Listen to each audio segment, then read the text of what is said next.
There's certain songs like What Lovers Do, for instance, like Bieber wanted it, this person wanted it, and everyone wanted this song. I did stuff with Selena, I did Fifth Harmony's first single. Miss Moving On. And like, oh, by the way, the sample's taking 50% of the song. I'm like, what? Is that normal? Austin and Alley was actually the first thing I did. What did you do for Austin and Alley? What if we did Girls Like You, Run Out, Guys Like... Is this really a big hit? Like, is this gonna like mess it all up? Today on Behind the Wall, we're thrilled to be able to sit down with one of the biggest songwriters and producers in the world. 30-time Billboard charting songwriter producer. Just finished working on a bunch of Britney Spears stuff, which is actually really, really awesome. Behind some of the biggest songs for artists like Demi Lovato, SZA, Selena Gomez, Maroon 5, Ellie Goulding, Juice WRLD, and so many more. But when one of the biggest artists in the world rejected him because they said he was too pop, Halsey wants to cancel the session today.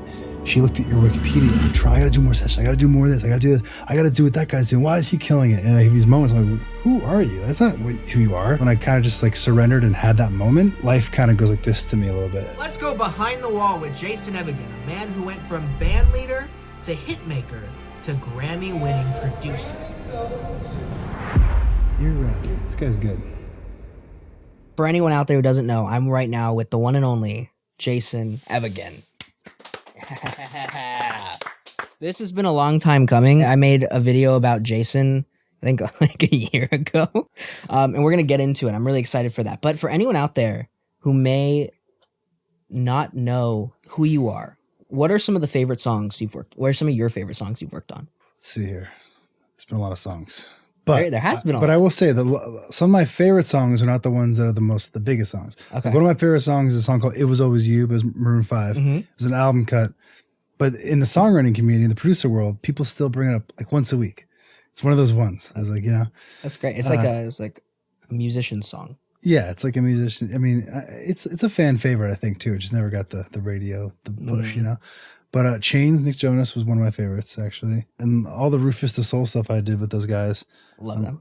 Really, all their stuff I love. I mean, even, it's funny, Heart Attack is my first, like real big song. And that's still, like, when it comes on, I love that song. It's not like when I don't throw it on when I'm around the house just to hang out and listen to it. Like Rufus, I'll like just listen to it. It doesn't even feel like I was a part of it. It's very cerebral or something.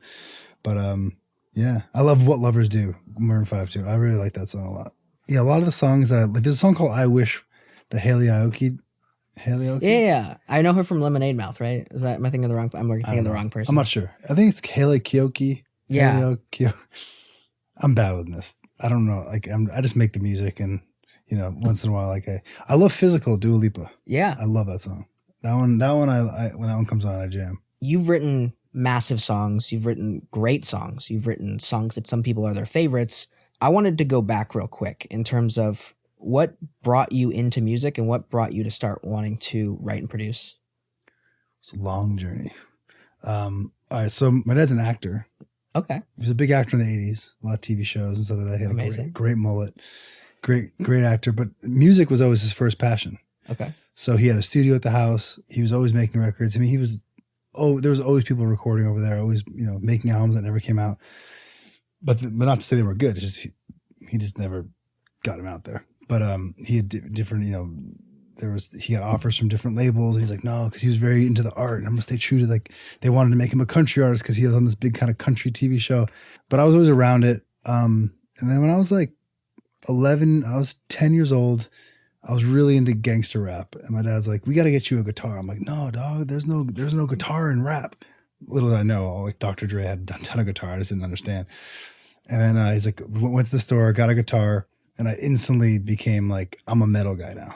Got Pantera shirts, Metallica shirts. I just like changed full on, and I just got deep into metal. And I started my first band when I was 11. Wow. I lived in Toronto, Canada for a year. Got really deep into it. Like, this is what I want to do. I wrote, in school, what do you want to be when you're older? I want to be in I'm going to be in a rock band. I remember my drummer at the time wrote Doctor, and I was like crying. I was like, how could you? What about the band? I was like so into it. We moved back from Canada, and then I started another band called Delusion that got a record deal. I started that in 7th grade. That band got a record deal when I was 16, 17, something like that, with Epic Records. Jack Osborne, the Osborne family, the first, he signed us. Like, he was like an A&R there. He signed us. And then so then that you just reminded me of Jack Osborne for a second. I thought about it. I love Jack, great guy. And then that band broke up, started another band called After Midnight Project. There's a couple in between bands that, just they were like transition bands. After Midnight Project, that band got a deal. We did Warped Tour. We were on tour for years, all different big rock bands. And then during our second album, this is when it gets into the, so our during the second album, the label was like, hey, we want you to do some co-writes. I was like, what's a co-write? I'm not going to write with anyone. Like, I write my music, like this is me. And so I did a couple of sessions I did a guy with Busby, who passed away, who was like a brother of me, and a couple other people, and Mitch Allen. And so, so I did the thing with Mitch. It was cool. We wrote a song, and then I was out on tour again, and Mitch called me. He's like, hey dude, your production was really cool. Like, I'm doing some Disney stuff. So you waiting for this? This was the whole reason I'm here. Yeah. So he's like, yeah, I'm doing this like the Disney stuff, and there's like this thing that wants like a 303 production. They were really popping at the time. He's like, can you help me with this? I was like, cool, yeah. So I came back and I was like, all right, I'm gonna like write music for Disney stuff to see how it goes. And we did some stuff. The Teen Beach musical thing, Austin and Alley was actually the first thing I did. So what did you do for Austin and Alley? I think it was a theme song. It was like a billion hits is what I'll get. That's what this. I think I was singing that one too. Wait, this is great. So you did Austin. So Austin and Alley first, actually. Now it was me and Mitch. Yeah. And Mitch works on like all the Disney stuff, right? I'm not sure what he does, if he's still doing it, but like we were the suspects. We had a little team. So first we did, I think it was called A Billion Hits. I think it might have done the theme song. I'm not sure, but it was the Austin and Alley first, and then that kid went and did the Teen Beach musical thing. Ross Lynch. So then they had us come, and we wrote a couple songs for there. That's when you heard Cruising for a Bruising. That was the second one we actually wrote for that Teen Beach musical. It was so the manager of the studio, his name was Jason something. Big guy with the goatee, and Nikki Leonte, I think. Is she? You probably know, but yeah, she's on the song too.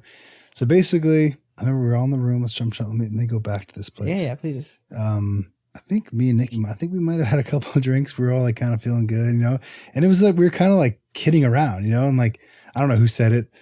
Something was like Cruising for a Bruising, And I was like, oh my god, this is ridiculous. Let's do it, And I sang the demo with Nikki. She was the girl voice. I'm not sure. She might still be. I'm not sure if they replaced her or not.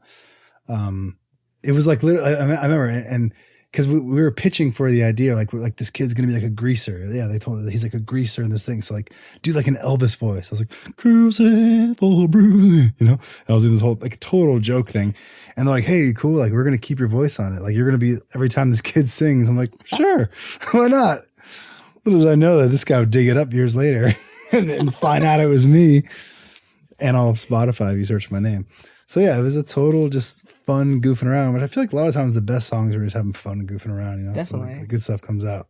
Was that a big step in your career? Like, was that the first thing that was like, this is what I kind of want to do. I want to start writing songs for others. I want to start producing for others kind of thing. It wasn't that like that when that was happening, because there was maybe a year when I was doing the Disney stuff, and it was more like, oh, cool, I can actually make some money and make a living here.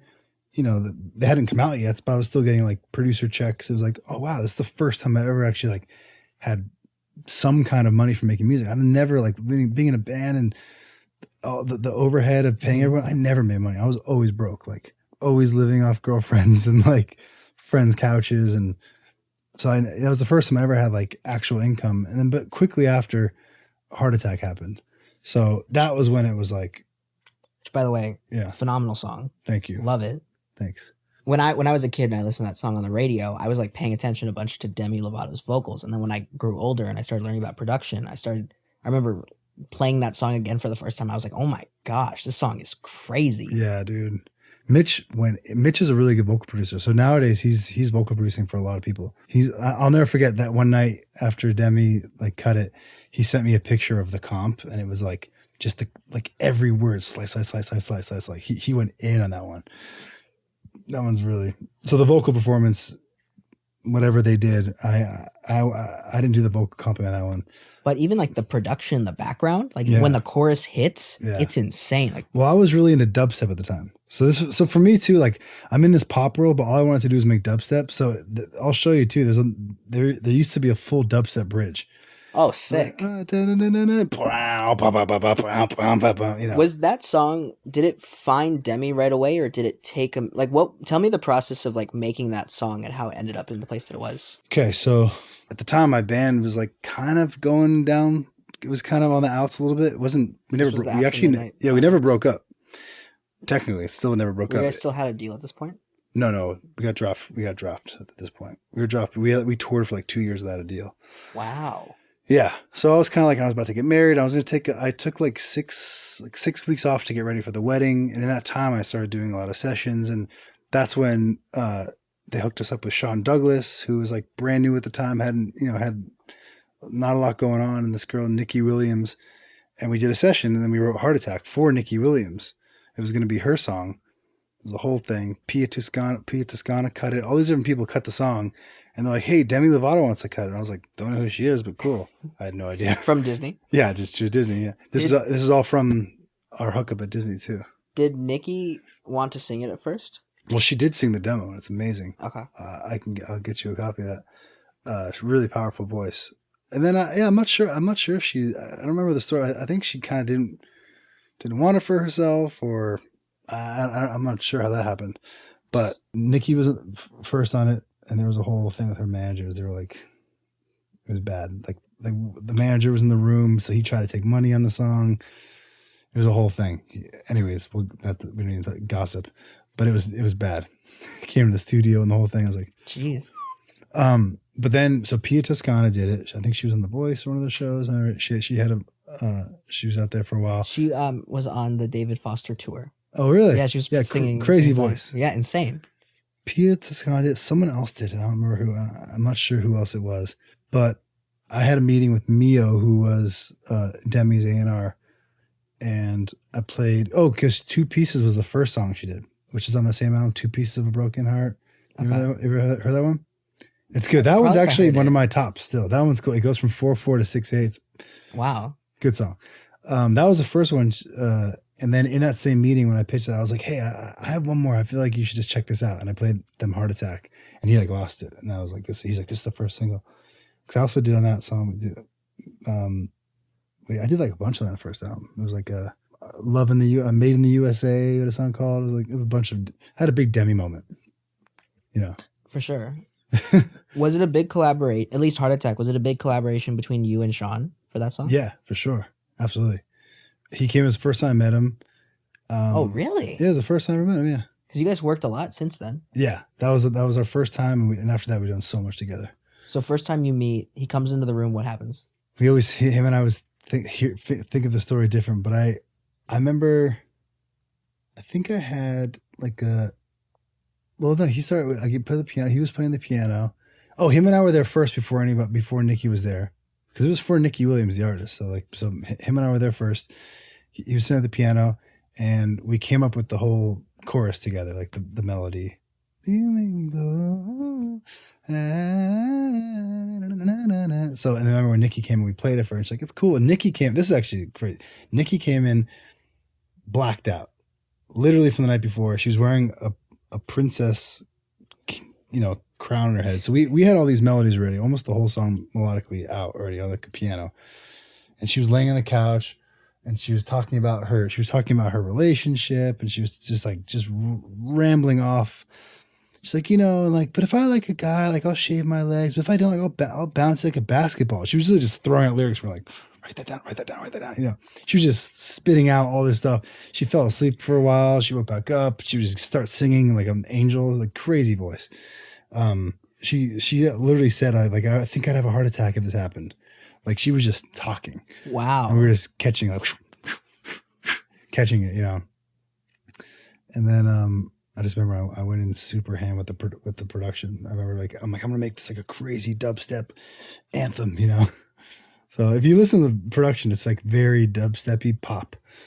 And then if you hear the bridge, the original bridge, it went full dubstep. Do you try to shop it around for other people and it eventually ends up in Demi? Yeah, for sure. We shopped to everyone. Did people like think it would, like, did people try to hop on it right away, or is it pretty much like, this isn't really like what we want right now, and it took a while to end up with Demi? I think it took, if I remember correctly, it took like a year or two, I think. Wow. It took a while. Did you ever give up on the song ever like being hit? Like, no, because someone would always, it was interesting. That song was like certain songs, like the really, really good ones, there's always someone like hopping on it. Okay. So like this person wants it. And then we're kind of like, oh, it's, you know, if they're not going to make it a single, then you pull it back. You're like, no, it's not going to be a single. We're not going to keep it for them. Or so that song kept having new life, and we kept actually changing the production and for each person a little bit and cleaning it up. And by the end, when it got to Demi, it was like its best point, you know? When you guys finish it and Demi's on it, about to go out, you're like, this song's different. This is like one of the first songs where it's this song that I've worked on. This is something special. Is that the feeling, or is it just like, I really like this, let's put it out?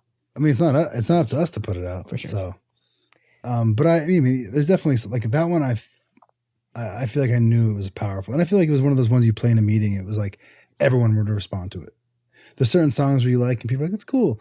And there's certain songs like, you know, like What Lovers Do, for instance, like Bieber wanted it, and this person wanted it, and everyone wanted this song, you know?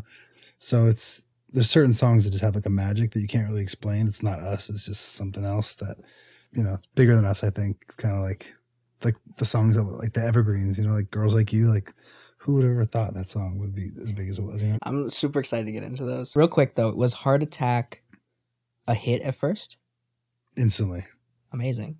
Yeah, it was like an instant. The day, I mean, I didn't realize who she was. I didn't realize she had such a massive following.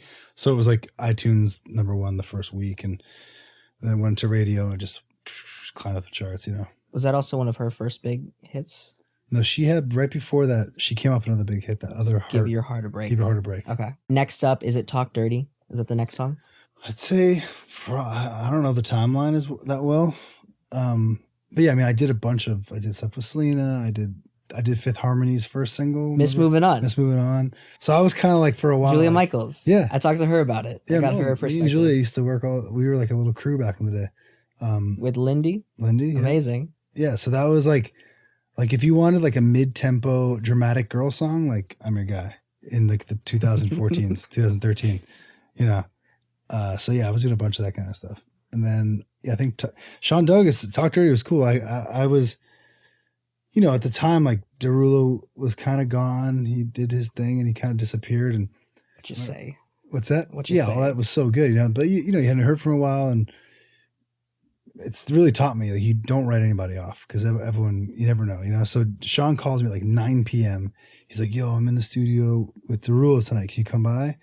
I remember I was driving back from a session. I was like, "Oh man, I'm like really tired." He's like, "Dude, this beat, that wallpaper Ricky Reed's been has, it's insane. You got to come in. Just trust me." I was like, "Okay." I go to APG building, and like the track was insane. Like it was definitely sick. It was definitely like rearranged, very different than the way it came out. But like the drop, shout out to Miles Beard who found the sample. So yeah, we wrote that song, and that was kind of like the start. Like that was like the second generation of Derulo. That was my second one, which was, I remember I was traveling in like Thailand or something like that. I was out and about, and the song, I'm getting messages like, "Yo, this song's #1 in Australia." Like 2 weeks later, like it's #1 in UK. They're going to go to US radio with it. Boom. And like it blew up, you know. That was a cool one. Crazy. Yeah. So Talk Dirty has a sample in it. Did you know it was a sample at the time when you were writing it? No, actually. It was me, Sean, and Jason wrote it. And Ricky he wasn't there, but when we were writing it, but he was the producer on it. And all the splits come in, and like, "Oh, by the way, the sample's taking 50% of the song." I'm like, "What?" So is that normal? It could be. It's not unnormal. It was just, I mean, if you hear the original bulk and beatbox, it's basically the same. They took everything from it and just, you know. Okay. So, you know, Ricky crushed it on the production. So yeah, you know, it's worth a 50, but it was a hard one to stomach, you know. I was looking a bit into your story, and there was a point in time where you talked about how you were trying to make hit songs, and then it wasn't healthy. It didn't feel right for you. And all of a sudden you give up on that. And you're like, I just want to make music. Yeah. And there's a whole different like mind change and mindset for you. Yeah. With this new mindset, some of the songs that came out were some of the songs you talked about earlier, which was Girls Like You, the one that you said, What Lovers Do. Yeah. I want to hear about how those songs came about. Yeah. Well, okay. So there was a point I remember, because I've never listened to the radio and like studied. A lot of people like study pop music, you know, and I've never really done that. I was like, all the stuff I listen to is way more left of center, just, you know, the stuff I like enjoy listening to. Mm-hmm. But after I had a bunch of hits, I kind of got into this rut because I was listening to the radio because I wanted to hear my songs all the time. And then next thing I know, I'm like listening. I'm like, oh, like, what are they doing? What's this song? Like that. So then I remember my manager one time came to me. He's like, all your stuff's feeling a little like down the center. And I was like, what? And I was like, kind of like in my mind, like, is it really? And it sounded like I was kind of chasing a thing. And then it was like a 2-year period where I didn't have any, like, I had a bunch of cuts and a bunch of songs coming out, but nothing was really hitting or sticking like big, you know? And I came to this place where I was like, you know what? I'm okay just being the guy who does the cool song on the album. I'm okay just being like, it's okay if I can just make money and make a living off of just making music. It's all good, you know? And then it was literally like when I finally like surrendered, like when I kind of just like surrendered and had that moment, within like a few weeks, we wrote What Lovers Do and we wrote Girls Like You. So it was just crazy how it happened. It was kind of like this. I feel like any time in my life when I strive too hard and I'm going against the current too much, it doesn't, like, I feel like life kind of goes like this to me a little bit. So I found that anytime I kind of find myself in more of a surrender place and be like, hey, you know, I'm going to make music and have fun with it, and whatever comes of it, that's when the good stuff comes. And I've seen now in these seasons of my career, it's always my down moments is when I'm really like I gotta do more sessions. I gotta do more of this. I gotta do what that guy's doing. Why is he killing it? And I have these moments, I'm like, who are you? That's not who you are, you know? And every time I snap out of that, good stuff starts happening. So it's a constant reminder with everything in life, with like with relationships and everything. It's like, I feel like if we could be more like water, I feel like if you look at nature, it's a good way. I think it's a great example for us to live like. And if you see water just keeps flowing, it moves and it keeps going. And if it stays stagnant, it gets moldy and gets gross. And so I feel like you got to keep moving, and you can't fight it, you know? Definitely. You said something that was really interesting, and it was something to the effect of like, when you look for inspiration, you're less likely to find it. Oftentimes inspiration comes to you, and you give a really good example. And it was that Yesterday came to Paul McCartney in a dream. Yeah. Versus him trying to find that song to write it. Yeah. I mean, I think it was Einstein. He would, the theory of relativity came to him while taking a walk on the beach. So he would actually schedule in his calendar, like, walks. That's so smart. It's so smart. And someone told me one time, it was, I forgot, this guy Tim Chaddick said it. He said, don't try to inspire, just stay inspired.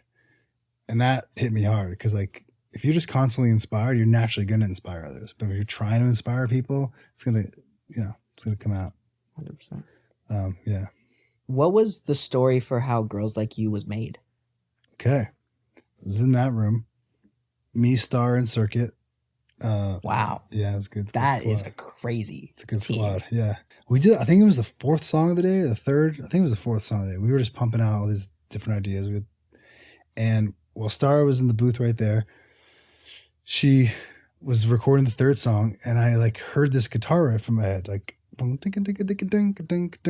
I like went over in this room, and I was like kind of figuring out what I heard. And then I was like, guys, you want to do like one Hail Mary? Just try it. I have this guitar riff. And I started playing it, and the circle was like, put the chords over it. And literally the song was written in 30 minutes. Wow. We sent that version, just like the rough version. I know Jay Cash was looking, he's like, we really need like a big song for them if you have anything. And I thought it was cool. I didn't know it was like, I thought it was a good song. I thought it was cool. And he like called me freaking out. He's like, this is the one. I was like, really? So Circuit and I went in, and we're like at the time it was like everything was halftime, and I'm like, we can't make a halftime song. Let's make a dance song, So we tried to make it like this. Girls like you, and thank you. It was so bad. And Cash would be like, yo, like strip it down. So we finally, we had so many versions. I'll never forget. I was driving. Do you still have them? I got some of them, yeah, for sure. And I was driving in Las Virgenes, and there was a song on the radio. I don't know what it was, but I remember hearing it. It was like, it was so simple. I was like, oh God, that kick drum, that kick pattern, that's like so dumb simple. Like, what if we did girls like you, run out, guys like, and that was it. It's just like, we need to dumb this down. It's not about our production. It's not about our cool tricks. It's about that riff, the song, and just like, the catchiness, the and feeling it gives you. Yeah, exactly. And that the chord is just, it's, so we just dumbed it down, and, Adam sounds amazing on it. And then Cardi B gets quick. on the remix. What's that? Cardi B gets on the remix. So the story actually, so then we record the song, and then I'm in Palm Springs, and Jay Cash like, yo, Adam wants to redo the bridge. Can we write a bridge? And I was like, okay. So then Star just sent lyrics, and like actually Star sent lyrics and a melody. I don't think Adam was messing with the melody that much, but I was like, I'm not there. So I sent Gian, who's one of my writers on my publishing company. I was like, dude, and he was a great vocal producer. I was like, can you just go in and record Adam? I can't make it. So Gian went in, and I guess Gian ended up writing the melody for the bridge with Adam, and there. So then Gian gets in the song, and then I'm thinking to myself, like, I'll never forget. This was a time where I almost just blew it. Because there were so many hits one after another they kept having, and I was thinking to myself, like, is this really a big hit? Like, is this gonna like mess it all up? I was getting all self-conscious about it, and I was gonna call them and be like, I don't know if this is the one, like maybe, and luckily, like that day, I think Cash called me and was like, dude, we got like every famous actress in the world to be in the video, and Cardi B is gonna be on it. I was like, okay, just get out of the way, Jason, stop worrying. So I was just like, okay, song's massive, massive hit, biggest song I've ever had for sure. The biggest songs in the world. Never know. Hey, I'm okay with that. One of the highest viewed YouTube videos. Yeah. By a band. Really? What is it? Do you know what it's at? Like 3.3 billion. And the only reason I know that is because YouTube, you better start paying us for this shit. Jeez. 3.3 billion? 3.3 billion views. The only reason Someone's I know making a lot of money off that is because I met another person who has the number one, and it's Ryan Tedder. Yeah. What did he Counting Stars is at 3.6 billion right now. With the alligator in the video, the crocodile video? Is that the one with the... There's like a group, and they're like in a warehouse. It might be. There's a crocodile in it. That one's the biggest? I can't find one that's higher. Like even BTS is at 1.5 billion from what I can see. I know. Dang, Ryan. That's amazing. And he owns those masters too. Well, no, he doesn't own the masters. He's an artist. Because he sold them. Yeah, he sold his catalog. Sold the catalog, yeah. Dude, he's like a unicorn, that guy. He's crazy. I'm just like, how every time I hang out with him, we're like hanging out one day. I'm like, I just feel poor hanging out with you. Like, he's like, yeah, I got this new drink over here. Oh, hold on, come on in. This is the guy from the head of NASA. Come on in. He's like, he's building me a new couch or whatever it is. It's always something like, how do you do all this stuff? But the cool thing about Ryan is he's like the nicest. He really is a genuine good guy who always like responds and like looks out for you. He's gotten some of my writer like glimpse of the John Legend song that Castle wrote, one of my writers. I sent it to him. He got a place with John Legend, so he always looks out for his friends. So he's a really good dude and just a good hang. Amazing. Yeah. The song we just talked about, "Girls Like You," really good. Massive song. Is "What Lovers Do" is that before or after that song? It was right before it, I believe. I think it was before it. What? I think "Girls Like You" was the kind of like the end of the album, maybe. Okay. I'm not sure. Was that the last single for them for that album? Fourth single? I think so. I'm not sure. So Ryan told me that having the last single is really great for writers because it's the one that they play all the time on radio. Interesting. And the first single is for your ego. The last single is for your bank account. Those were his words. That's good. That's good. I want to hear the story of "What Lovers Do" because that song is also great. What was the process for that song? that was just me and Stars, the two of us. That was, so yeah, I had a little chord progression going. She came in. So that one was interesting. So if you see on the song, there's like a bunch of writers in there. Because what happened was we finished the song, and at the time, I was obsessed with the song "Sexual" by Naked and Dio, and it just seeped in. Because I remember like we're making the song, and I remember I was like, Star, try something in the chorus, like up there, you know. So she does this thing, and I kind of like melodize a little bit and get it how I'm hearing. And when I go back and listen to, so anyway, so I was playing the song for people, and everyone was freaking out about it. And people were like, it sounds a lot like that Naked song. I was like, does it? It does it really? I play, I'm like, I guess it kind of does. So and then for a while, Justin Bieber had it on hold. We had this whole thing. The first people we sent it to was Maroon 5. And J Cash tells the story, like, they love it, but they're sleeping on it. And then he's like, I don't think it's going to happen. And then right when they're coming to the end, they're like, we really need like a big pop single. And Cash like, dude, I have the song for you. It was the first song we played for you. It's What Lovers Do. Trust me. And they heard it again. They're like, oh. So that's how it finally crossed the finish line. But I remember realizing it sounded a lot like that song. And Dio was a friend of mine. She wrote that song. I hit her up. I was like, hey, song's going to Maroon 5. And everyone I play it to, we even just sent to musicologists, and they're all like, it's very close. So I was like, oh, can I cut you guys all in on the song? I wasn't trying to steal you guys. I must have just been so inspired. It oozed into me. Because it's very, like, even the whole layout of it, it's very similar. So they're all on the song. And then Ben Billions, I guess Cash was like, yo, we need more bass on this. The Ben Billions came in and added some 808s, and like more like a trappy hi-hat on top. So he's on the song, but it started off with just me and Star. It was like, it's funny how you start like, whoa, we did it. Just two people wrote a song. We finally did it. Not the case, but the song wouldn't be where it is without all the magic put into it. You know what I mean? So like, you can't, your ego is always kind of like, what the hell, man? You know, what the hell? And then it's kind of like, you look back, it's like you get to celebrate with all your friends too. So Definitely. You know, that's how it's, I'm always telling my guys, my writers and producers too, because they're getting a taste of it. You know, it's like someone was in the room didn't necessarily write as much or contribute as much, but they're getting the same amount. But it's like, dude, like everyone in that room, if they weren't there, it probably wouldn't have happened. Everyone's energy has to do with it. You know, I'm always, I'm a big believer of that. So I'm kind of like, let's just let it be, you know, and then everyone's gonna be all right. And you said that song almost went, or Bieber wanted that song? Yeah. They held on to it for so long. And right at the end of that album, they're like, yeah, we don't want it. I was like, damn it. And then luckily, like a few weeks later, and actually it was getting dark for a second, because there was like some really small artists who weren't that great. Like we were about to be like, screw it, let's just give it to them. You know, like whatever, the song's not going to find a home, you know. And then luckily, J Cash came to the rescue again.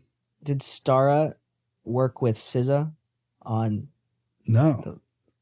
That's a good story too. That's how Gian actually got his first. Gian, like, okay, so check it out. So this is actually fun. So J Cash had the idea of bringing SZA in. Okay. SZA comes in, we're all hanging, good hang. She's like doing our zodiac signs, and we're like vibing, and we're like best friends, and it's great, you know. And so we start recording. So we give her the lyrics, because the second verse, same lyrics as it was. So she gets in the booth and she starts kind of singing it. And I like give one suggestion, and says like, actually, can you leave? And can you and J Cash both leave and kind of work with the engineer, who was Gian, who was running the board? And I was like, okay. I was like, all right, cool. I'm like, Gian, just make sure you get like the melody, like make sure you get at least one take, you know. And Gion's like, I don't know. He's never recorded like a big artist before. So he's nervous at this point. Yeah, he's never, this is his first time recording a big artist, you know. I'm like, may the force be with you. And I remember like the temperature in the room was probably how hot it is in here right now. It was like so hot. I remember checking back in, he was sweating. He's like, I don't know, bro. Like he was like freaking out. I remember I came back in, I was like, what did you get? And he's like, well, obviously SZA's like dope, and she did so much cool stuff. I'm like, he's like, I think she did one pass of the original melody. I was like, oh boy. Luckily the one pass was the take that we kept, because it was the same, say, hey now baby. So it stuck, but we got the one take of it. And SZA's the best. I'd love to work with her again. Amazing. Yeah. And so that's how Gian. I was like, I can trust Gian in any situation now. He's the man. and that's how girls like you, how you were able to send him. Exactly. Amazing. Exactly. It's almost like you are helping the next generation in a sense. Yeah, and that's I've been doing with my guys. I've been realizing vocal producing is such a hard thing to do, and if you're really good at it, like Mark Schick, who's another writer producer on Chumba, he's doing the same thing. He did a Flow Rider thing. Now and he did Ian Dior. Now he's like Ian Dior's right hand man. He did Dua Lipa. He did the he did stuff with her. The last two songs, the Meg Thee Stallion and the Elton John song. It was just from being in the session with me. I'm like, can you do the vocals? And they love them. And Is it the Cold Heart, or is that Cold Heart? Yeah. Cool. And then Lionel, the same thing. He's like, people love working with him as vocal producer. So he's getting in the room with artists now doing. Amazing. Yeah, so it's a really cool kind of stepping stone to like get them in with artists and get comfortable, and then they find out, oh, this guy's a badass producer. Oh, sick, he can write too. So yeah, it's been a good way to get him in there. There's a few other songs that I'm really a big fan of that aren't even like for anything else. It's just songs I love. Okay. One of them is Rüfüs Du Sol, Treat You Better. The only way if you can do this, you have to do like the voice. You have to you gotta do it. Have you heard that? Yeah, there it is. I don't know if you know. So like, how do you turn that voice on? Now we're turning it on me. Were you Okay. planning on that, or was that just like No. it just happened? Like that was you were excited. It got to the point where like I started I was genuinely curious, so I was making content. One of the first videos I did that was really fun for me was songs that sound the same, and I was finding songs that sound the same, of course, based on the title. And what happened is Taylor Swift's "Look What You Made Me Do" samples another song. I didn't know at the time that it actually sampled or interpolated "I'm Too Sexy for My Shirt," and yeah, it does. They have credit. Really, Yeah. I didn't know that. And so I was like, what? And that voice just came out. And ever since that happened, I was like, I was acting since I was like 5. And so it's just something I can turn on when I need to. But yeah, it's really fun. It's like, I don't know if you know the biggest songwriter in the world, because I'm next to him. That's like, it's just great. like the beginning. It gets you like you're hooked in. You're like, oh shoot. Because then you can like turn it off after you like go down. It's like, oh, you're along the ride with me. Yeah. So yeah, we'll do all of them and I'll do them in the song. So okay. Have you heard Physical by Dua Lipa?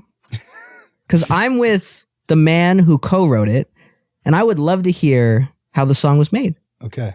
Can I pee first? So while Jason is going to the bathroom, I wanted to just say thank you so much to 1 million of you for officially subscribing to this channel. Wow, 1 million members of our community, a part of Behind the Wall now. That is incredible. I remember, 6 years ago I started posting on this channel, and I just kept posting and posting and posting, and nothing like really connected until 2 years after posting shorts and long form videos. And even then, I was just having so much fun making content and posting content about the behind the scenes of music and the songwriters and producers and behind the scenes of movies and behind the scenes of all types of things. And it was so much fun to help tell stories and to tell other people's stories and to tell my own stories.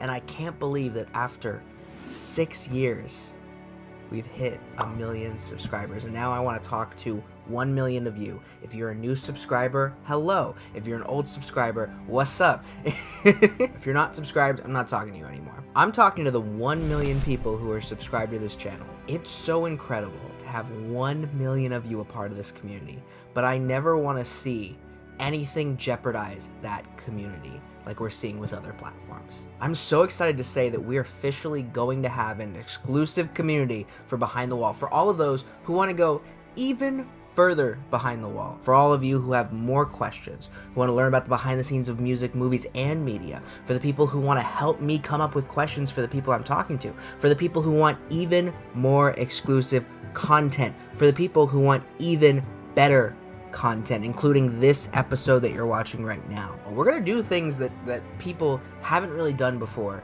in behind the scenes of music. I don't really know if Jason's ever done this before. As an example, Jason Evigan goes over his actual demos for the songs we talk about in this episode. We literally get to hear the never before heard demos of some of the biggest songs ever. Girls Like You, What Lovers Do, Hate Me, Ellie Goulding, Juice WRLD, Chains, Nick Jonas, Chains. We don't even talk about that song in the interview, but he plays us the actual demo and tells us how it happened and which artists almost had the song. It's crazy, and I'm so excited to be launching this and to have you a part of this behind the wall community.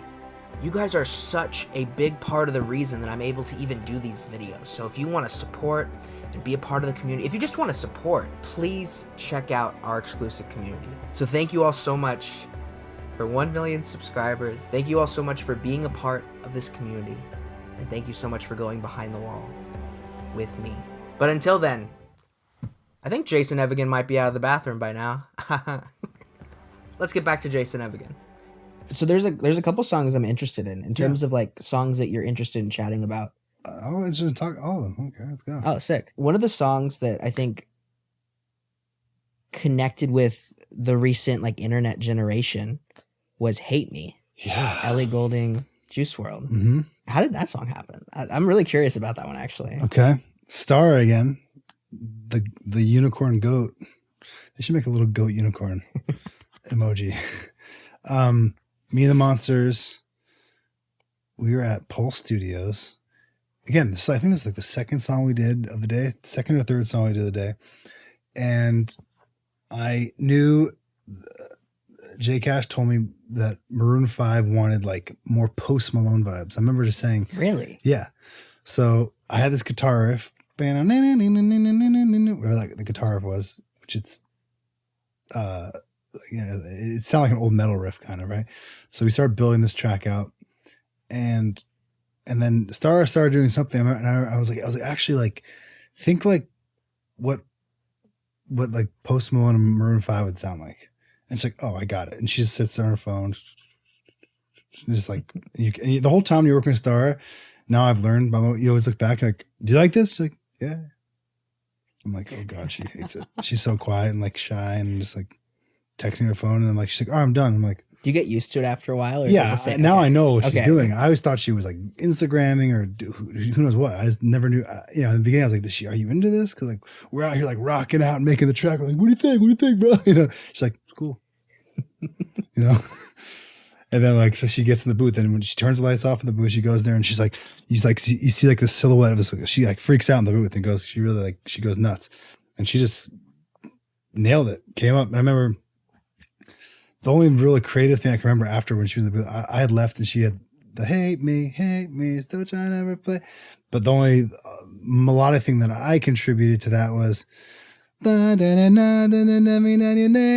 was like kind of like hate me, still trying to replace me, which was like so sick, Mm-hmm. But yeah, she's just like, her flow and her cadence is just on another level. She's like from another planet. And I think we work well together because I kind of just interject a little structure sometimes in her stuff, But yeah, I mean, it was simple. I think when we finished the whole track that night and finished the whole thing, the Monsters and I, and it was great. Oh, and then how did Juice WRLD get on it? And then was it originally for Maroon 5? Yeah, that's what we really wanted it for. And it wasn't. I mean, like they turned it down though. Okay. And then I'm trying to think. Oh, I played it. I think I sent it to LA. I think that song like touched a generation, right? Really? There. Especially like on TikTok. Really? Yeah. How so? There's all these like videos that were created. It went like super viral on there. Really? Oh yeah. Dang. What's your awesome thoughts on TikTok's impact on the music industry? I think it's amazing, and it's also sort of you remember like video kill the radio star? I almost feel like it's that in a sense where it's, I mean, especially I think it's what it's doing. It's like taking out, I don't know, for labels like, artists and repertoire, A&R, right? Mm-hmm. What it means. Where I feel like the word repertoire means like finding like the songs for the album. Like now it's kind of like throw it to TikTok, see if it works. And if it works, they're cool, we go with it. So sometimes like the songs aren't even that great. It went viral for some reason. And then the song blows up, and then they try to do it again for the second single, and it doesn't happen.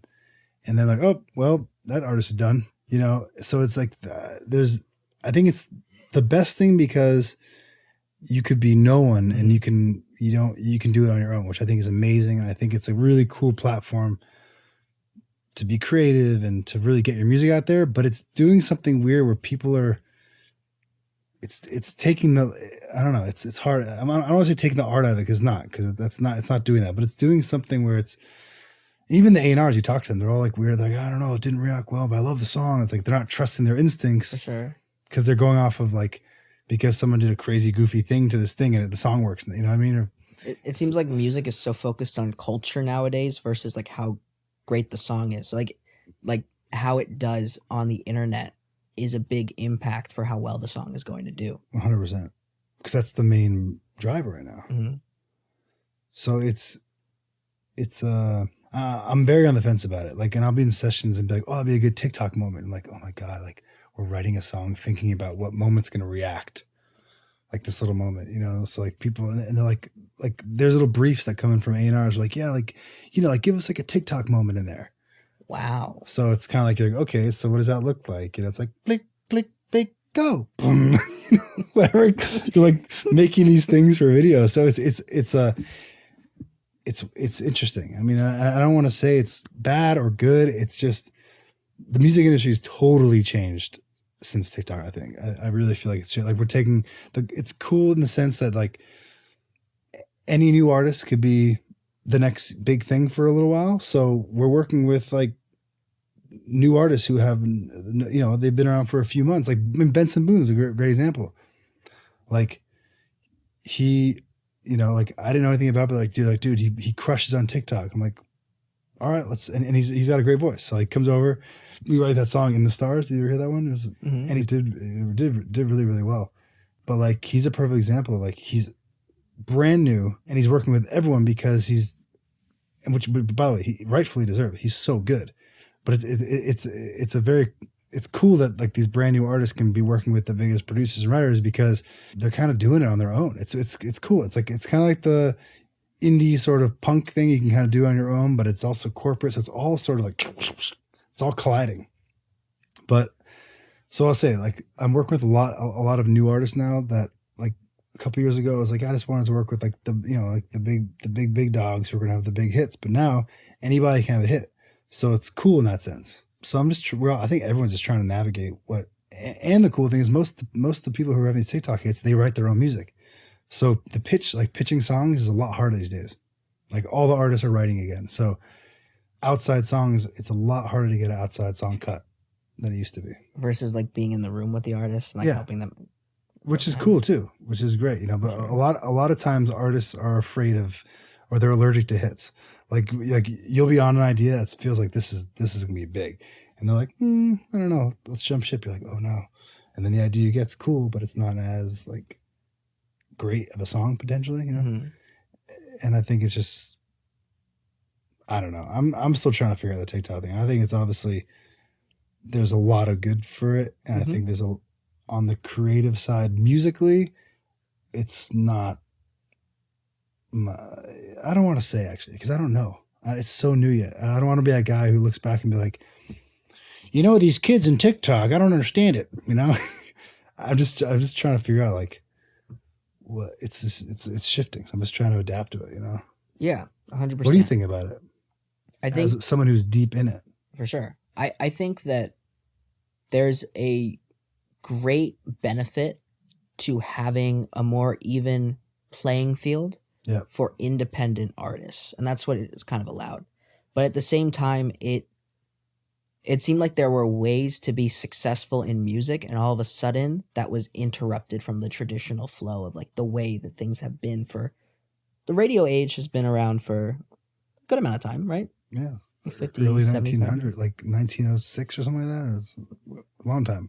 And like even before the radio age, there wasn't really a way to monetize music well. Mm-hmm. All of a sudden, like when radio came around, that was when the industry really started to get created. Everything with like the whole process of songwriters and producers. And now all of a sudden, I feel like there has been this like huge shift, because back in the day, it was very difficult to make songs and get them out into the world. There's a big barrier. Yeah. You needed to like have a mortgage just to like make music because Mm-hmm. of how expensive gear was in order to make the songs. Yeah. And then all of a sudden, this has changed because it's so easy to get songs out onto these platforms Totally. that the big barrier comes from, okay, there's 75,000 songs coming out every day just on Spotify. What can I do that differentiates me to have this song get noticed? Yeah. There's so much competition that it's difficult now. And all that competition is going to TikTok to say, what can I do that differentiates me with this song to get it to catch on in some way? Yeah. I think it's a good thing. I really think, I mean, like the fact Joey Valance, the band I'm working with, like Mhm. completely independent, did all the music on their own, got it out there. I saw it through my friend Lucas, and it's like, I don't think there's ever been a time where you can get your music out and you don't have to go through the label and have the whole thing. And, it's still underground, but at the same time, it's like millions of people are seeing it. So I think it's actually really good. And it's just taking some adjusting to get used to. And I think it's more of like I think in the beginning of TikTok, it was like the TikTok artists, and they're like more like influencers. And I think you have to get that out of my mind, that's not actually what it is anymore. It's like real artistry happening on there. And that's just a new platform. I think it's old school of me to like be annoyed by that, but it's just like, I need to like take the challenge and like, okay, cool. How can I still make amazing music while keeping that in mind? Definitely. So it's cool. You have done a ton in your career and accomplished so much. And recently, one of those things is winning a Grammy. Yeah. Congratulations on that. Thank you. Super exciting. Thank you. Was that something that was a goal of yours when you were first getting into music at any point? Yeah. I mean, it's funny. Like in my 6th grade, I was just cleaning out the basement. I saw my 6th grade yearbook. It was like, what are your goals? It was like, win a Grammy, sell out an arena, like these things at like a young age. Amazing. And then it's funny. Then when I got into like the grind of it, it was like, cool, that'd be cool. Like it was, and then it hit me when I won it. Like, yeah, this is actually like a really special moment for me. Yeah, I got kind of jaded, and then but like when they said, my name and Rüfüs Du Sol. And the Grammy goes to Rüfüs.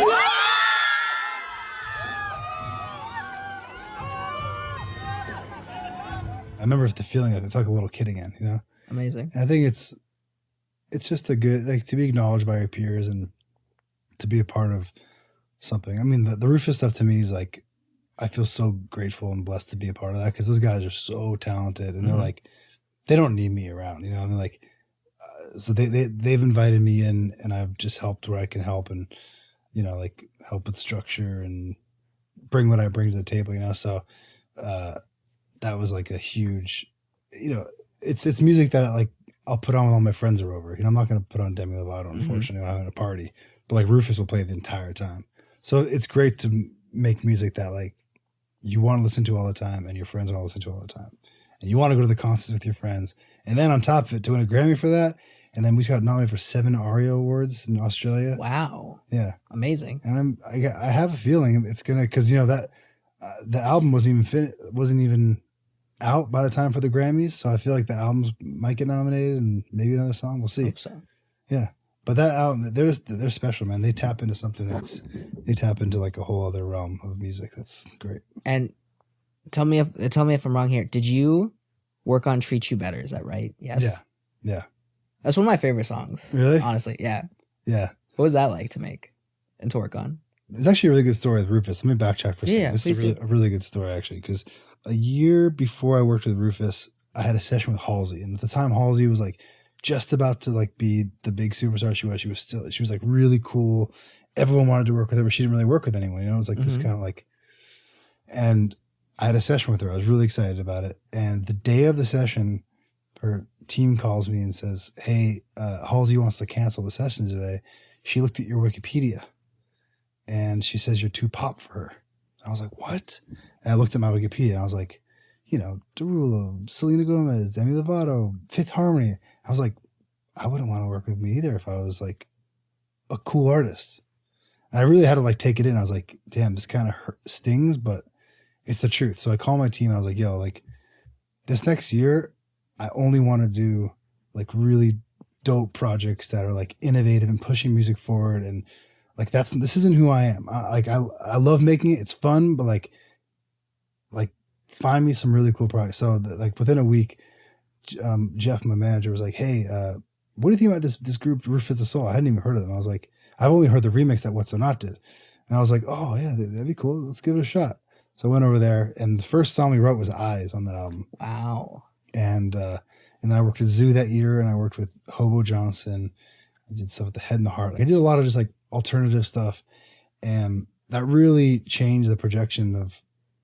That was the time when I had that whole moment where I was like, I just want to make cool stuff. I don't want to like be chasing a hit. I don't want to be listening to the radio. I want to make cool music and great music that I love to listen to.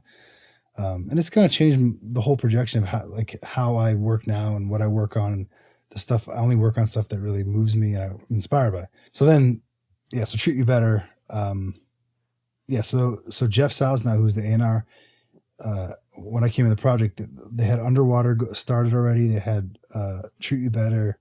They had a couple songs. And so basically I just came in and really like, I helped. I believe I said that album was, so we were just like, with Josh, which we were in another galaxy making this music. So the specifics are sometimes hard to lock down, but I believe, we wrote the lyrics together and that, but like we went out to Joshua Tree, we climbed up these big rocks and we like sat up top and wrote lyrics, and it was like the most magical time of my life making music, and the hardest, because like right when I would think the song is done and finished and at a great place, they'd be like, let's try a whole new version. And they'd be like, we'd start over.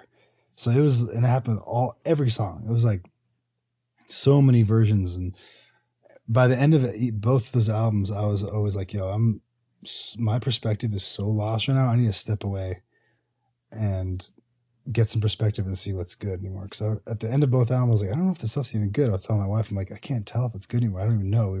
We've done 300 different bass patterns and the drums have changed. I can't even tell.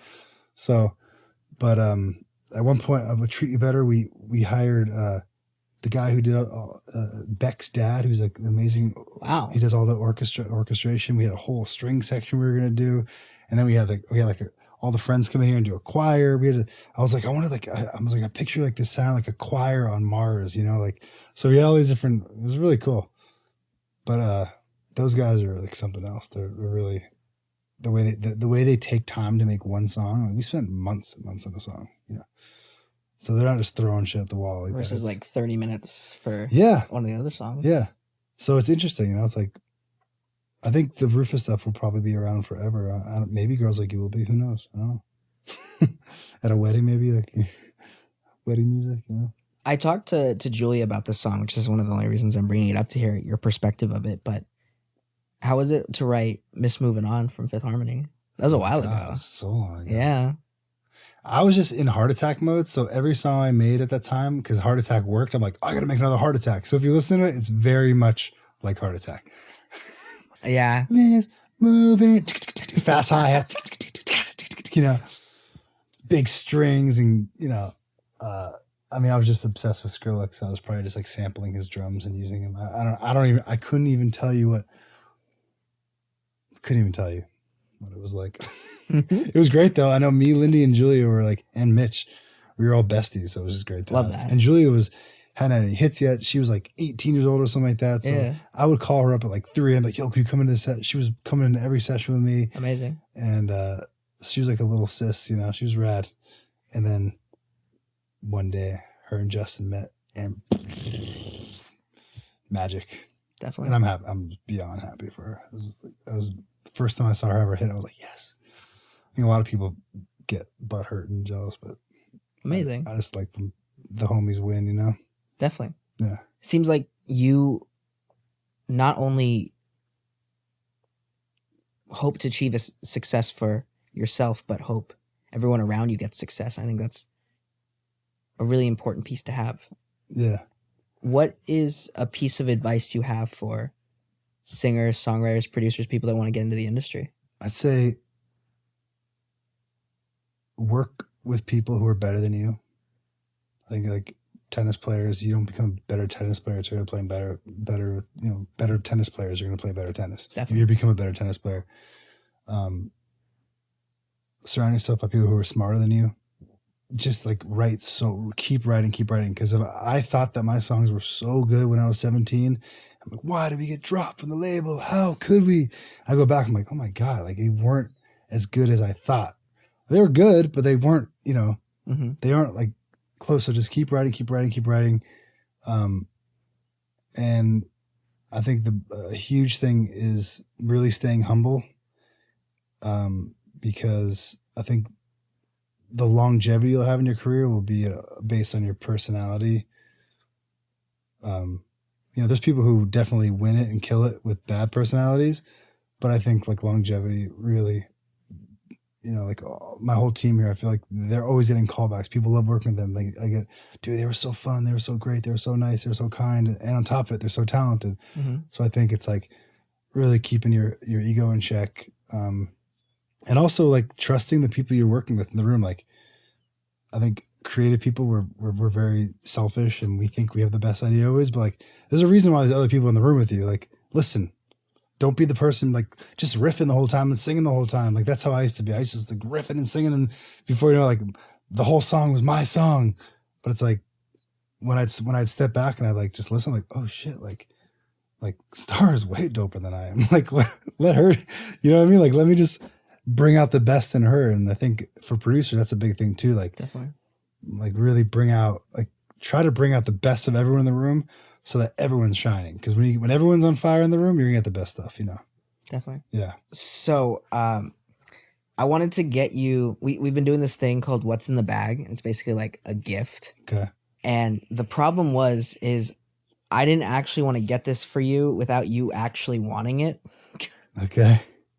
Because it all started with Teen Beach Movie.